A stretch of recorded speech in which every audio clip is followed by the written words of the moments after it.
अम्बेडकर जो हैं इस देश के सबसे बड़े सच्चे देशभक्त हैं।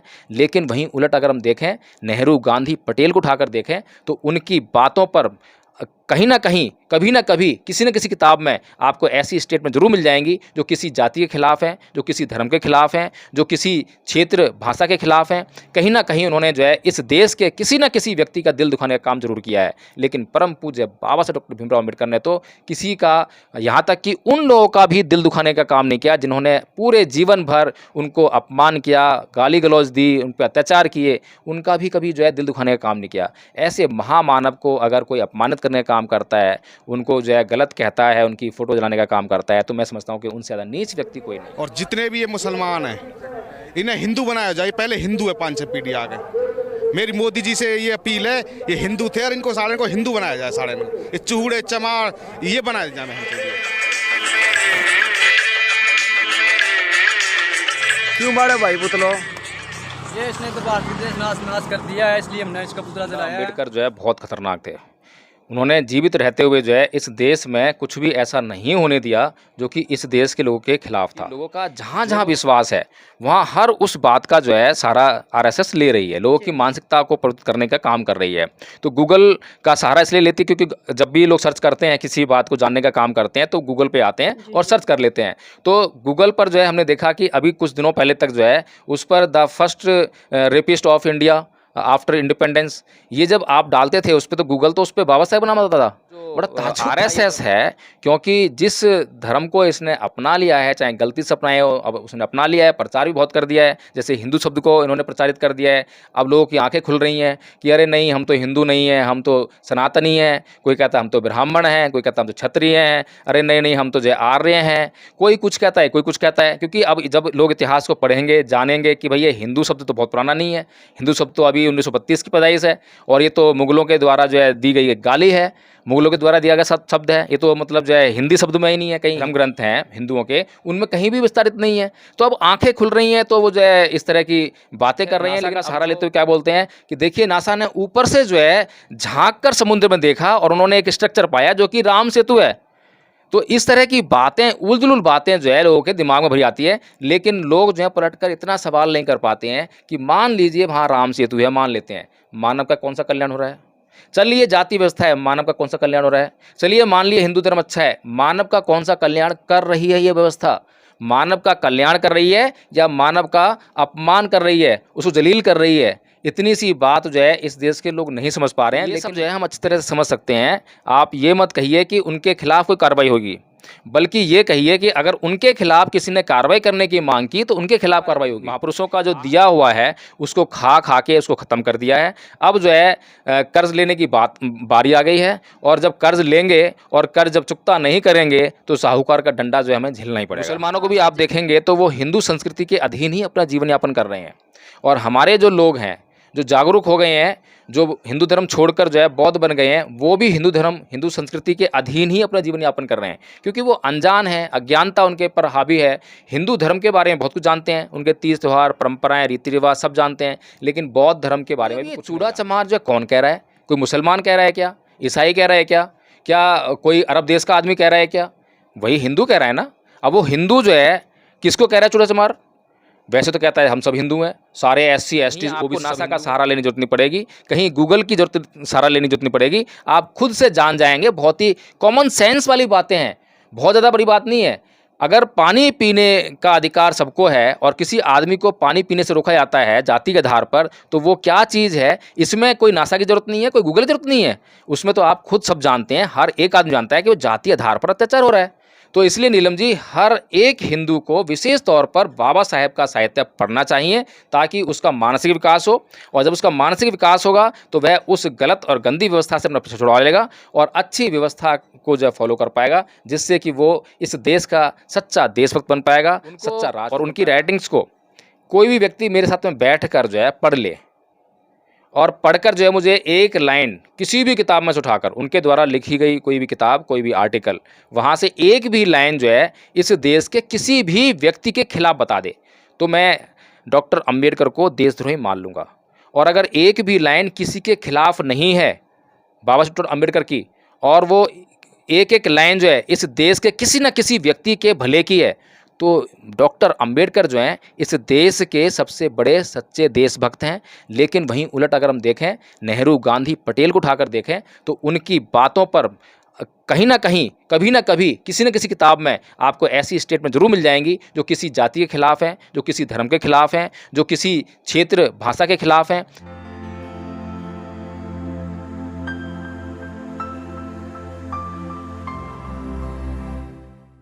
नमस्कार, आप देख रहे हैं एनबी न्यूज 24x7 नीलम बोध के साथ। साथियों, जिंदा अंबेडकर शायद इतने खतरनाक नहीं रहे लोगों के लिए जितना वो मरने के बाद हो गए।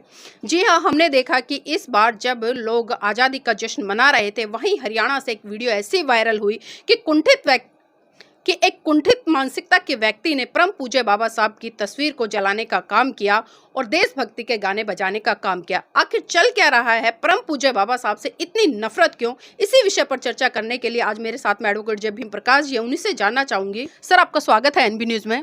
जय भीम, नमो बुद्धाय।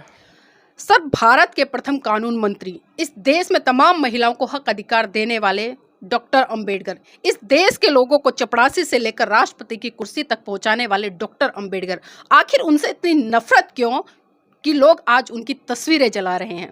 देखिए नीलम जी, जैसा कि आपने कहा कि जिंदा अंबेडकर इतने खतरनाक थे, इतने मरने के बाद हो गए हैं। मैं ये कहता हूँ कि जिंदा अंबेडकर जो है बहुत खतरनाक थे। उन्होंने जीवित रहते हुए जो है इस देश में कुछ भी ऐसा नहीं होने दिया जो कि इस देश के लोगों के खिलाफ था। जो लोग आज तस्वीर जला रहे हैं उनके भी खिलाफ नहीं होने दिया। हालांकि जो लोग तस्वीर जला रहे हैं वो दया के पात्र हैं, उन पे दया आती है, क्योंकि उनके ऊपर दया इसलिए आती है क्योंकि उन्होंने सिर्फ जाति देखी है और जाति देखकर ही खाली जो है वो निर्णय पर पहुँचे कि बाबा साहेब की तस्वीर जला देना चाहिए। लेकिन अगर उन्हें यह मालूम हो जाए कि उनको जो है कौन कौन से ऐसे अधिकार हैं जो उनके जीवन जीने के लिए बहुत ज़रूरी हैं, चाहे वो किसी भी जाति का व्यक्ति हो, तो अगर उसे ये मालूम पड़ जाए कि उसके लिए बाबा साहब अम्बेडकर ने क्या किया है, तो मैं ये समझता हूँ कि वो तस्वीर जलाने के बजाय उसको बहुत अच्छे तरीके से तस्वीर को मढ़वा कर जो है अपने घर में ले जाएगा और पूजा करने लगेगा। तो ये जो कार्यक्रम है तस्वीर जलाने का, बाबा साहब अम्बेडकर से घृणा करने का, ये सारा कार्यक्रम जो है आरएसएस के द्वारा प्रायोजित है। जैसा कि आजकल हम देखते हैं और सुनते भी हैं, बहुत कई चीज़ें मेरे पास भी कई बार फ़ोन आए हैं कि जो भारत का संविधान है वो बाबा साहब डॉक्टर भीमराव अम्बेडकर ने नहीं लिखा, वो तो कोई रायजादा नाम का आदमी था उसने लिखा। तो इस तरह की बातें कौन प्रचारित कर रहा है? इसी तरह से जो हम देखते हैं कि गूगल का भी सहारा लिया गया है, क्योंकि लोगों का जहाँ जहाँ विश्वास है वहाँ हर उस बात का जो है सारा आरएसएस ले रही है, लोगों की मानसिकता को प्रवृत्त करने का काम कर रही है। तो गूगल का सहारा इसलिए लेती है क्योंकि जब भी लोग सर्च करते हैं, किसी बात को जानने का काम करते हैं, तो गूगल पे आते हैं और सर्च कर लेते हैं। तो गूगल पर जो है हमने देखा कि अभी कुछ दिनों पहले तक जो है उस पर the first rapist of India after independence, ये जब आप डालते थे उस पर, तो गूगल तो उस पर बाबा साहेब नाम आता था। बड़ा ताज्जुब था ये, जो मतलब जो है कि इतना नैतिक व्यक्ति जिसके सामने जो है गांधी, नेहरू, पटेल जो मतलब जो है पानी भरते थे और जो मतलब जो है कि चरित्र के मामले में कहीं ठहरते नहीं थे, आज उस व्यक्ति को जो है आरएसएस जो है इतना नीचा गिराने का काम कर रही है। तो बाबा साहब अम्बेडकर का चरित्र तो वो महान चरित्र है जिसको छूने भर की कोशिश कोई नहीं कर सकता है, टच नहीं कर सकता कोई भी जो है। तो ये लोग कितनी भी कोशिश कर लें, खैर वो तो खैर नहीं है, लेकिन ये प्रयास जारी है। इसी प्रकार से जो है ये जो कुंठित मानसिकता वाले लोग हैं जो आज तस्वीरों जलाने का काम कर रहे हैं, वे लोग जो हैं आरएसएस की पाठशाला से निकलकर आए हुए लोग हैं। और आरएसएस जो है उनको ये सिखाती है जातिवाद के आधार पर कि तुम लोगों की जाति इतनी ऊंची थी, तुम लोग के नीचे ये रहा करते थे, तुम्हारे पैरों को छुआ करते थे, तुम्हें प्रणाम करा करते थे, तुम्हें ये करते थे, तुम्हें वो करते थे, और आज वही तुम्हारे ऊपर शासक बन के बैठने वाले हैं। अगर तुमने कुछ नहीं किया तो अब ये प्रधानमंत्री भी बन जाएंगे, इन्होंने यूपी में तो मुख्यमंत्री बना लिया है। इस तरह से उनको जो है माइंडवाश किया जाता है, उनके अंदर जहर बह जाता है जाति का जो है। उनको आरएसएस कभी भी ये समझाने काम नहीं करती है कि भाई देखो इस देश में जो है सभी लोग समान हैं, मानवतावादी दृष्टिकोण रखना चाहिए, जातिवाद कुछ नहीं होता है, सभी लोग पैदा से मतलब जब पैदा होते हैं तो समान होते हैं। तो ये जो मानवतावादी जो मूल्य हैं उनसे आरएसएस का कोई लेना देना नहीं है, क्योंकि आरएसएस जिस धर्म का प्रचार प्रसार करती है उसका आधार ही वर्ण व्यवस्था है, उसका आधार ही जाति व्यवस्था है। एक बार जो है जब यही बातचीत हो रही थी तो बाबा साहब अम्बेडकर ने गांधी जी से पूछा था कि क्या आप हिंदू धर्म में जो है कोई सुधार करना चाहेंगे? तो गांधी जी ने कहा बिल्कुल सुधार करना चाहते हैं, सुधार कर रहे हैं, हम तो छुआछूत को मिटाने का काम कर रहे हैं। तो बाबा साहब अम्बेडकर ने उनसे ये पूछा तो आप जो है हिंदू धर्म में से जो है वर्ण व्यवस्था को निकाल दीजिए। तो गांधी जी ने छूटते कहा कि ये कैसे हो सकता है, वर्ण व्यवस्था तो हिंदू धर्म का आधार है, आत्मा है उसकी, जो है उसको निकाला जा सकता।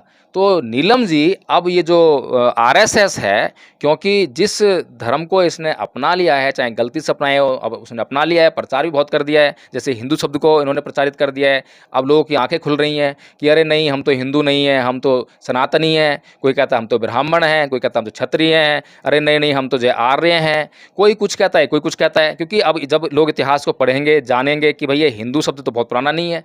हिंदू शब्द तो अभी 1932 की पैदाइश है, और ये तो मुगलों के द्वारा जो है दी गई एक गाली है, मुगलों के द्वारा दिया गया शब्द है। ये तो मतलब जो है हिंदी शब्द में ही नहीं है, कहीं हिंदी जो क्या नाम है आपके धर्म ग्रंथ हैं हिंदुओं के, उनमें कहीं भी विस्तारित नहीं है। तो अब आंखें खुल रही हैं, तो वो जो है इस तरह की बातें कर रही हैं। लेकिन अब जो मान लीजिए मेरे कोई गलती से कुछ बात कह दी है, तो उसका समर्थन तो मैं प्राप्त करने का प्रयास करूँगा ना, लोगों से जानने का प्रयास करूँगा कि जी देखिए मेरी बात सही है ना, मेरी बात सही है ना। तो अपनी बात को येन केन प्रकारेण जो है सही साबित करने के लिए जो है लोगों के मन में जो है ये जहर भरने का काम जो आरएसएस कर रही है। और इसी तरीके से नीलम जी आपने और कुछ भी सुना होगा, जैसे कि नासा का नाम लेंगे, क्योंकि नासा जो है इस विश्व की जो है सबसे बड़ी क्या नाम है अंतरिक्ष एजेंसी है, जो कि अंतरिक्ष की खोज वगैरह करती है और चीज़ों को पता लगाने का काम करती है वैज्ञानिक दृष्टिकोण से। तो लोग वैज्ञानिक दृष्टिकोण को प्राप्त हो रहे हैं, और नासा जो है सबसे बड़ी वैज्ञानिक एजेंसी है जो है। तो नासा के तथ्य, नासा का सहारा लेते हुए क्या बोलते हैं कि देखिए नासा ने ऊपर से जो है झांक कर समुद्र में देखा और उन्होंने एक स्ट्रक्चर पाया जो कि राम सेतु है। तो इस तरह की बातें, उलझुल बातें जो है लोगों के दिमाग में भरी आती है, लेकिन लोग जो है पलटकर इतना सवाल नहीं कर पाते हैं कि मान लीजिए वहाँ राम सेतु है, मान लेते हैं, मानव का कौन सा कल्याण हो रहा है? चलिए जाति व्यवस्था है, मानव का कौन सा कल्याण हो रहा है? चलिए मान लिए हिंदू धर्म अच्छा है, मानव का कौन सा कल्याण कर रही है ये व्यवस्था? मानव का कल्याण कर रही है या मानव का अपमान कर रही है, उसको जलील कर रही है? इतनी सी बात जो है इस देश के लोग नहीं समझ पा रहे हैं। लेकिन देश तरक्की तो कर रहा है, धीरे धीरे कर रहा है, और हमारे आपके जैसे लोग जो हैं लगातार प्रयास कर रहे हैं लोगों को जागरूक करने का। तो उम्मीद है कि जल्दी जागरूक हो जाएंगे, और ऐसे लोग जो है जो आज तस्वीर जला रहे हैं, यही तस्वीर को ले जाकर जो है उनको मढ़वा कर सुंदर तरीके से और उनकी पूजा करने का भी काम करेंगे। लेकिन सर लगता नहीं है इस तरह के जो लोग हैं इनको इतनी हिम्मत आती कहाँ से है, और सरकार या प्रशासन भी कुछ कड़ी कार्रवाई नहीं करता? क्योंकि इस तरह के लोग जो इस तरह के कुकर्ते होते हैं उन पे राजद्रोह का मुकदमा लगाकर इनको तो अंदर डाल देना चाहिए। नहीं, जिन लोगों को उन्हें अंदर डालना चाहिए, उन्हीं की सह पर अगर वो काम हो रहा हो।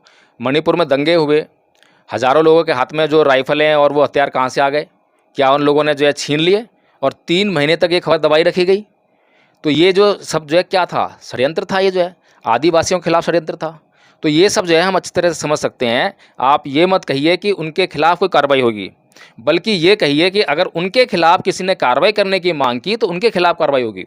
आज अभी मेरे पास जो है 2 दिन से एक फ़ोन आ रहा है, उसमें उस व्यक्ति ने जो है SC/ST एक्ट में एक FIR दर्ज कराई किसी के खिलाफ, और उन लोगों ने जो है अभी तक SC/ST एक्ट में कोई गिरफ्तारी नहीं हुई है। जो मुलजिम लोग हैं उनको कोई गिरफ्तारी नहीं है, उस पर चार्जशीट फाइल नहीं है, जबकि 2 साल हो गए हैं उसमें जो है उसको पेंडिंग रखा हुआ है। और वहीं पर उसके ऊपर एक काउंटर FIR कराई जाती है किसी भी बात को लेकर, किसी भी टिप्पणी को लेकर, और उस टिप्पणी के बाद, उस FIR दर्ज होने के बाद जो है उसको तुरंत जेल भेजा, अरेस्ट करके जेल भेजा जाता है।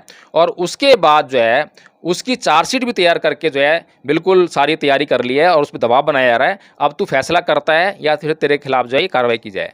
तो ये सब जो गुंडागर्दी है ये तो अब देखने को मिलेगी ही, क्योंकि हम लोगों ने जो है महापुरुषों का जो दिया हुआ है उसको खा के उसको ख़त्म कर दिया है। अब जो है कर्ज लेने की बारी आ गई है, और जब कर्ज लेंगे और कर्ज जब चुकता नहीं करेंगे तो साहूकार का डंडा जो है हमें झेलना ही पड़ेगा। सर जिस तरह से अभी आपने बात करी, अभी मैं जिस तरह से एक वीडियो की बात करी थी, एक वीडियो इस तरह की और प्रसारित की जा रही है सोशल मीडिया पर, जिस तरह से अभी नूह में दंगे हुए, जो लोग कह रहे थे, जो चाहे वो जाट हैं या कोई भी है, कि हिंदू और मुसलमानों का काफ़ी अच्छा भाईचारा है। लेकिन अभी एक महापंचायत हुई थी, वहाँ पर एक व्यक्ति साफ साफ कहता नजर आया जो कि हिंदू था, तो उसने कहा कि इन मुसलमानों को यहाँ से भगा देना चाहिए, और ख़ासकर जो ये चूड़े चमार हैं, इतने शब्द सर उसने यूज़ किए हैं कि ये चूड़े चमार हैं, और भी कई चीज़ें बोली है। वो वीडियो भी हम डालेंगे अपने दर्शकों के लिए। तो सर इस तरह के लोग जो कुंठित मानसिकता से ग्रस्त हैं और जो जातिवादी मानसिकता से कहीं ना कहीं आज पूरी तरह से लिप्त है, एक तरफ तो ये दिखावा करते हैं भाईचारे का, लेकिन दूसरी तरफ इन्हीं के मुँह से इस तरह की स्टेटमेंट।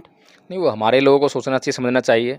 जो लोग ये कहते हैं कि नहीं हिंदू धर्म अच्छा है, हम तो हिंदू पैदा हुए हैं, हिंदू ही मरेंगे, जिनके साथ पता नहीं क्या चुपट गया हिंदू धर्म का जो है, जो छूटता नहीं है, और जिनको समझ में नहीं आता है कि हिंदू धर्म इतनी बड़ी बुराई है जिसे परम पूज्य बाबा साहेब अम्बेडकर ने उससे परेशान होकर सब सारी छानबीन कर सारी जांच करने के बाद उसको छोड़ने का काम किया था।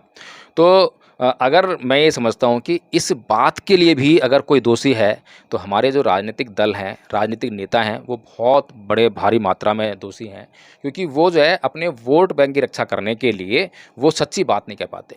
सांस्कृतिक परिवर्तन की इस देश को बहुत भारी ज़रूरत है।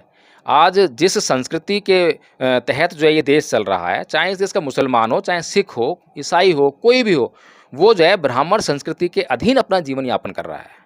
तो इस देश में जो है, जैसा कि परम पूज्य बाबा साहब डॉक्टर भीमराव अम्बेडकर ने बताने का काम किया कि इस देश में दो संस्कृति युद्ध है, ब्राह्मण संस्कृति और समर संस्कृति। दो ही संस्कृतियाँ हैं, या तो ब्राह्मण संस्कृति है या समर संस्कृति है। तीसरी कोई संस्कृति इस देश में जो है एग्जिस्ट नहीं करती है। मुसलमानों को भी आप देखेंगे तो वो हिंदू संस्कृति के अधीन ही अपना जीवन यापन कर रहे हैं। और हमारे जो लोग हैं, जो जागरूक हो गए हैं, जो हिंदू धर्म छोड़कर जो है बौद्ध बन गए हैं, वो भी हिंदू धर्म, हिंदू संस्कृति के अधीन ही अपना जीवन यापन कर रहे हैं, क्योंकि वो अनजान हैं, अज्ञानता उनके पर हावी है। हिंदू धर्म के बारे में बहुत कुछ जानते हैं, उनके तीज त्यौहार, परंपराएं, रीति रिवाज सब जानते हैं, लेकिन बौद्ध धर्म के बारे में भी कुछ नहीं जानते हैं। लेकिन सर, तमाम लोग ये भी कहते हैं कि आप लगातार हिंदू धर्म को टारगेट करते हो, जबकि अगर हिम्मत है तो मुसलमानों पर कुछ बोलकर दिखाएं। देखिए, अभी समस्या क्या है हमारी इस देश में, जो अगर हम बात कहें संघर्ष की जो स्थिति बनी हुई है, हमें हिंदू धर्म के ऊपर भी बोलने की कोई ज़रूरत नहीं है। लेकिन जहाँ पर अत्याचार हो रहा है, कोई अत्याचार कर रहा है, तो उसके खिलाफ अगर ना बोलें तो किसके खिलाफ बोलें? तो जैसा कि आपने अभी कहा कि हरियाणा में कोई महापंचायत हुई और उसमें जो है चूड़ा चमार शब्द जो है खुलेआम पे कहकर संबोधित किया गया, अपमानित किया गया। तो अब ये चूड़ा चमार जो है कौन कह रहा है? कोई मुसलमान कह रहा है क्या? ईसाई कह रहा है क्या? क्या कोई अरब देश का आदमी कह रहा है क्या? वही हिंदू कह रहा है ना। अब वो हिंदू जो है किसको कह रहा है चूड़ा चमार? वैसे तो कहता है हम सब हिंदू हैं, सारे SC ST OBC सब हिंदू हैं, वो सारे चूड़े चमार सब हिंदू हैं। लेकिन सर, एक चीज़ और देखी गई है, जिस तरह से इस व्यक्ति की कंप्लेंट की तो इसने माफ़ी मांगी और ये कहा कि मेरे मुंह से निकल गया। क्या इस तरह की बातें इनके मुंह से ही निकलती हैं या मन मस्तिष्क में बसी होती हैं? हाँ, तो जो इधर मन में जो है, दिमाग में जो बसा होगा, जो भरा हुआ होगा, वही तो निकलेगा। इनके दिमागों में भरा हुआ है, वो गलती से निकलेगी, पता लग गया हम लोगों को, तो हमने एक्शन ले लिया। अब सबसे बड़ा तो समस्या जब होती है जब इनके दिमाग में भरी हुई है लेकिन बाहर नहीं निकलती है, और बाहर नहीं निकलती है, दिमाग में भरी हुई है, तो वो एक्ट करते रहते हैं, भीतर खाते जो है सारे काम करते रहेंगे, तो वहाँ हमारे लिए और गंभीर स्थिति हो जाती है कि हमें पता ही नहीं चल पा रहा क्या हो रहा है। और आपने किसान आंदोलन के दौरान खुद देखा था कि जितने भी किसान थे सारे जातिवादी थे, वहाँ सारे जमींदार थे, और महिलाएं खुद जो हैं किस तरह से जो है आपको बयान दे रही थी, किस तरह चूड़ा चमार कह के जो है शब्दों को संबोधित कर रही थी। तो इन सब के जो है, चाहे वो अपने आप को कितना ही बड़ा हिंदू बोल लें, हिंदू धर्म का मतलब ही ऊंच नीच की व्यवस्था है, जाति व्यवस्था है और भेदभाव से भरी व्यवस्था है। इससे ज़्यादा घटिया व्यवस्था जो है पूरी दुनिया में कहीं भी देखने को नहीं मिलती है। ऐसा परम पूज्य बाबा साहब डॉक्टर भीमराव अम्बेडकर जो है अपने किताबों में लिख चुके हैं, और इस देश के लोग जितना जल्दी इस बात को पढ़ लें, समझ लें, जान लें, उतना सबके लिए बेहतर होगा। विशेष तौर पर हिंदुओं के लिए भी ये बेहतर होगा अगर उन्हें वास्तव में एक खराब व्यवस्था को छोड़कर जो है अच्छी व्यवस्था को ग्रहण करना है, तो परम पूज्य बाबा साहब डॉक्टर भीमराव अम्बेडकर की बातों को पढ़ना शुरू कीजिए। आप जो है उसका अवलोकन करना शुरू कीजिए, जाँच करना शुरू कीजिए। जब जाँच करोगे तो सब कुछ दूध का दूध और पानी का पानी हो जाएगा। कहीं आपको नासा का सहारा लेने की जरूरत नहीं पड़ेगी, कहीं गूगल की सहारा लेने की जरूरत नहीं पड़ेगी, आप खुद से जान जाएंगे। बहुत ही कॉमन सेंस वाली बातें हैं, बहुत ज़्यादा बड़ी बात नहीं है। अगर पानी पीने का अधिकार सबको है और किसी आदमी को पानी पीने से रोका जाता है जाति के आधार पर, तो वो क्या चीज़ है? इसमें कोई नासा की जरूरत नहीं है, कोई गूगल की जरूरत नहीं है। उसमें तो आप खुद सब जानते हैं, हर एक आदमी जानता है कि वो जाति आधार पर अत्याचार हो रहा है। तो इसलिए नीलम जी, हर एक हिंदू को विशेष तौर पर बाबा साहेब का साहित्य पढ़ना चाहिए, ताकि उसका मानसिक विकास हो, और जब उसका मानसिक विकास होगा तो वह उस गलत और गंदी व्यवस्था से अपना पीछा छुड़वा लेगा और अच्छी व्यवस्था को जो फॉलो कर पाएगा, जिससे कि वो इस देश का सच्चा देशभक्त बन पाएगा, सच्चा राष्ट्रभक्त बन पाएगा। और भगत सिंह का बड़ा फैन और फॉलोअर तभी बन पाएगा जब वो जो है इस व्यवस्था को छोड़कर, जो कि ईश्वरीकृत है, ईश्वर पर आधारित है, उसको छोड़ देगा, तभी वह जो है भगत सिंह का फैन हो सकता है। नहीं तो भगत सिंह ने जो कहा कि मैं नास्तिक क्यों किताब लिखी थी, तो वो कभी भी जो है भगत सिंह का फॉलोअर नहीं बन सकता अगर वो जो है अभी भी चमत्कारों में विश्वास करता है। तो जी सर, जाते जाते एक आखिरी सवाल लेना चाहूँ, क्योंकि सवाल आपसे ही ले रही हूँ कि अभी जिस तरह से आपने कहा कि जो हिंदू धर्म के व्यक्ति हैं उनको बाबा साहब का साहित्य पढ़ना चाहिए, वो पढ़ते हैं लेकिन एक पुस्तक पर बहुत ज़्यादा चर्चा करते हैं, डिबेट्स भी होती है, उसके अलावा हम देखते हैं कि वो ज़्यादा साहित्य नहीं पढ़ते हैं, और वो पुस्तक है भारत और पाकिस्तान का बंटवारा। भारत पाकिस्तान विभाजन जो पुस्तक है उसमें भी वो जो है पूरी पुस्तक नहीं पढ़ते हैं, क्योंकि पूरी पुस्तक पढ़ लेंगे तो उन्हें मालूम पड़ जाएगा कि हिंदुओं ने क्या किया, उनके क्या कारनामे थे, मुसलमानों ने क्या किया, उनके क्या कारनामे थे। क्योंकि परम पूज्य बाबा साहब डॉक्टर भीमराव अम्बेडकर इस देश के सच्चे सपूत थे। अगर मैं चैलेंज के साथ में ये कहना चाहूँ कि इस देश में आज तक जितने लोग हुए हैं उन सब में अगर सबसे बड़ा देशभक्त मैं किसी को अगर उपाधि दूँ तो मैं तो बाबा साहब डॉक्टर अम्बेडकर को चैलेंज के साथ में कह सकता हूँ कि उनसे बड़ा देशभक्त और सच्चा सपूत जो है इस देश का कोई नहीं हुआ है। तो उनको और उनकी राइटिंग्स को कोई भी व्यक्ति मेरे साथ में बैठ कर जो है पढ़ ले और पढ़कर जो है मुझे एक लाइन किसी भी किताब में से उठाकर उनके द्वारा लिखी गई कोई भी किताब, कोई भी आर्टिकल, वहाँ से एक भी लाइन जो है इस देश के किसी भी व्यक्ति के खिलाफ बता दे तो मैं डॉक्टर अंबेडकर को देशद्रोही मान लूँगा। और अगर एक भी लाइन किसी के खिलाफ नहीं है बाबा साहब डॉक्टर अंबेडकर की और वो एक एक लाइन जो है इस देश के किसी न किसी व्यक्ति के भले की है तो डॉक्टर अंबेडकर जो हैं इस देश के सबसे बड़े सच्चे देशभक्त हैं। लेकिन वहीं उलट अगर हम देखें नेहरू, गांधी, पटेल को उठाकर देखें तो उनकी बातों पर कहीं ना कहीं कभी ना कभी किसी न किसी किताब में आपको ऐसी स्टेटमेंट जरूर मिल जाएंगी जो किसी जाति के खिलाफ हैं, जो किसी धर्म के खिलाफ हैं, जो किसी क्षेत्र भाषा के खिलाफ हैं। कहीं ना कहीं उन्होंने जो है इस देश के किसी न किसी व्यक्ति का दिल दुखाने का काम जरूर किया है। लेकिन परम पूज्य बाबा साहब डॉक्टर भीमराव अम्बेडकर ने तो किसी का, यहाँ तक कि उन लोगों का भी दिल दुखाने का काम नहीं किया जिन्होंने पूरे जीवन भर उनको अपमान किया, गाली गलौज दी, उन पर अत्याचार किए, उनका भी कभी जो है दिल दुखाने का काम नहीं किया। ऐसे महामानव को अगर कोई अपमानित करने का काम करता है, उनको जो है गलत कहता है, उनकी फ़ोटो जलाने का काम करता है, तो मैं समझता हूँ कि उनसे ज़्यादा नीच व्यक्ति कोई नहीं है।